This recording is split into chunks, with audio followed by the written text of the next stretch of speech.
ॐ नमो भगवते वासुदेवाय বেদাগমাদি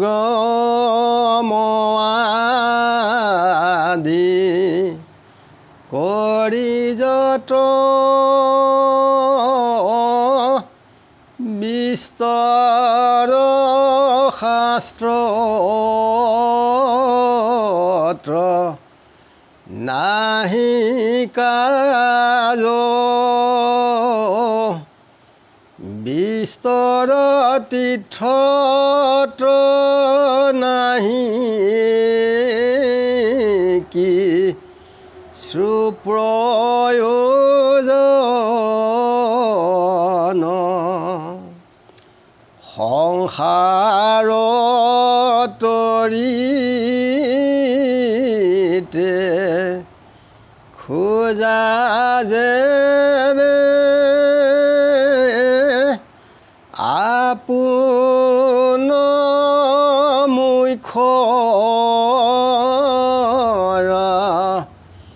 হেতুতে গোবিন্দ গোবিন্দ বেকতে বোলাব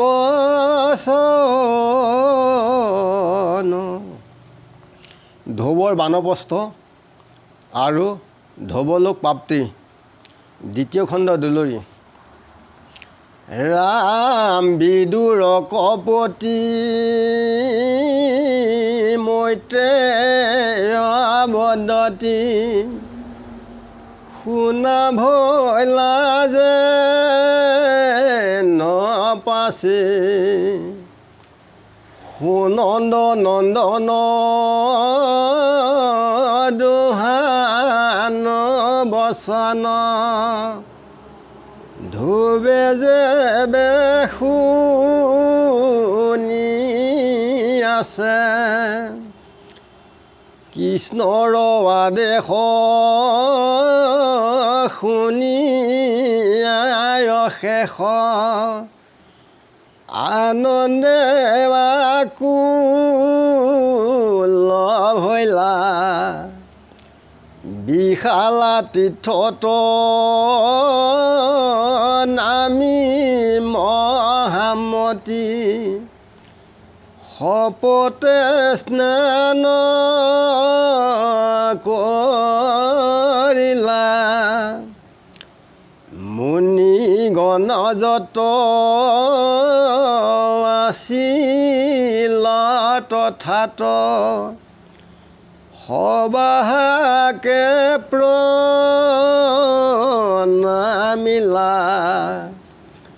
দেখি মুনিগণে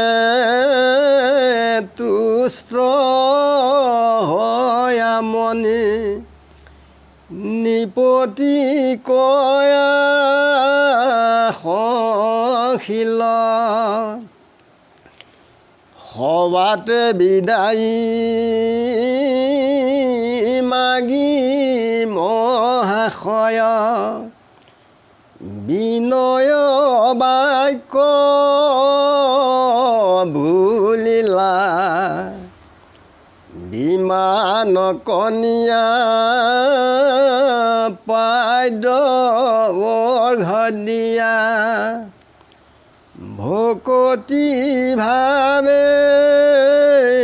পূজিলা প্ৰদক্ষিণ কৰি পৃথিৱীত পৰি প্ৰণামিলা বাৰম্বাৰ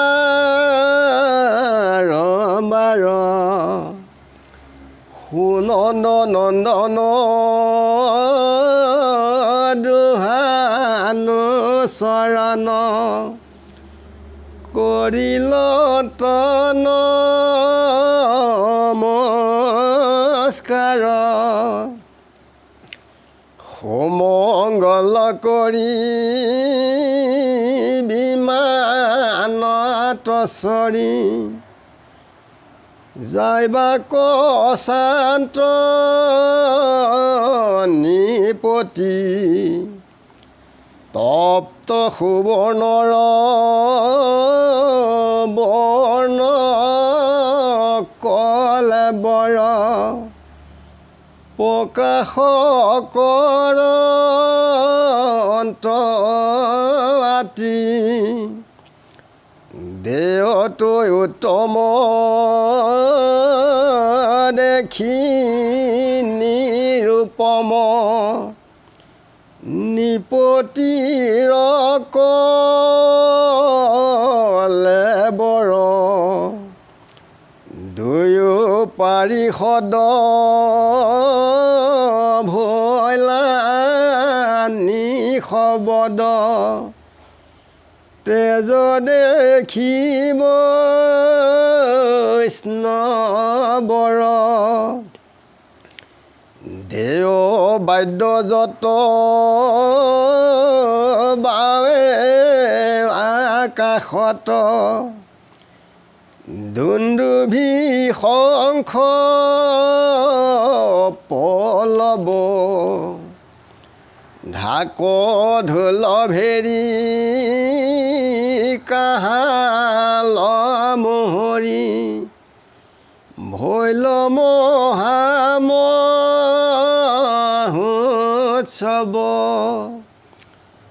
দশো দিশ চানি জয় জয় ধ্বনি কৰে সবে মনতৃষ্টি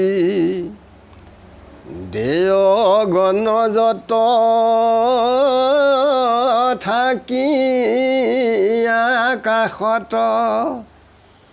কৰিলা কুসুম বৃষ্টি বিদ্যাধৰ গণে বাৱে ৰংগমণি গন্ধৰ্বে গায় গীত তাল যন্ত্ৰ ধৰি বিদ্যা ধৰি অপেচৰা কৰে নিত্ৰ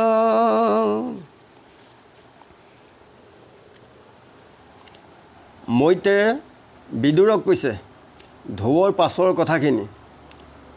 যেতিয়া সুনন্দ আৰু নন্দ ধ্ৰুৱক নিবলৈ আহি তেওঁলোকে যেতিয়া কথোপকথন পাতি আছিল এই কথাখিনি ধ্ৰুৱই শুনি আছিল কৃষ্ণৰ আদেশ পাই শুনি পেলাই ধ্ৰুৱৰ বৰ আনন্দত আকুল হৈ যায় আৰু বিশালা তীৰ্থত তেখেতে তাত নামি স্নান কৰিলে আৰু মুনিগণ য'ত আছিল সকলোকে ধ্ৰুৱই সম্ভাষণ জনাইছে আশীৰ্বাদ লৈছে আৰু মুনিসকলক তেওঁলোক মহা সন্তুষ্ট হৈ নিপতিক ৰজাক আশীৰ্বাদ দিছে মুনিসকলে যে সকলোতে বিদায় লৈ বিনয় বাক্যৰে তেখেতে বিমানত পাদ্যৰ ঘৰলৈ নন্দ সুনন্দ তেখেতসকলৰ দুইজনৰ চৰণত প্ৰাৰ্থনা কৰিছে আৰু নিপতিৰ শৰীৰ তপ্ত সুবৰ্ণৰ দৰে জিলিকি গৈছে আৰু দেৱতাতকৈও তেওঁৰ শৰীৰ বৰ উত্তম হ'ল দুই পায়সত নিশবদ হৈ তেখেতসকলে বৰ আচৰিত হৈছে বৈষ্ণৱৰ তেজ দেখি পেলাই আকাশত দেৱতাসকলে বাদ্যধ্বনি এনেকৈয়ে শংখ ধ্বনি কৰিছে ঢাক ঢোল এনেকৈ মহা মহোৎসৱ হৈছে ধ্ৰুৱৰ যাত্ৰা দেখি যে দশোদিশ চানি পেলাই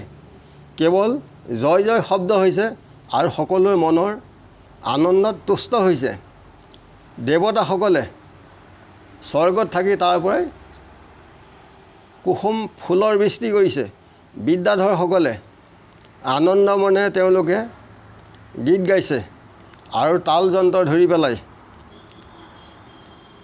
তেওঁলোকে অপেছাৰসকলে নৃত্য কৰিছে ঢৌৰ এই মহোৎসৱৰ যাত্ৰাত।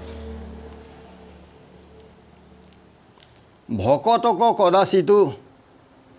নেৰন্ত মুৰাৰী, যেহি মতে ভজে সেহি মতে পাও হৰি, যেহি যাক সদা ভাবৈ সেহি তাক পাৱৈ, চিন্তনৰ বলে প্ৰাণী আনৰূপ হৈ। যে ঈশ্বৰ কৃষ্ণই ভকতক কেতিয়াও নেৰে, যিসকল একাগ্ৰচিত্তৰ স্থিৰপ্ৰজ্ঞ শতাংগৰ দৰে। যেইমতে ভক্তি কৰে ঈশ্বৰ কৃষ্ণই তেনেকেই গতি দিয়ে। যোনে যাক যেনেকেই ভাবে তাক তেনেকেই পায়। কোনোবাই যদি শিল এটাক পূজা কৰি থাকে শিলটোকে পাব। কোনোবাই যদি কাৰোবাৰ মাইকী মানুহক চিন্তা কৰি আছে,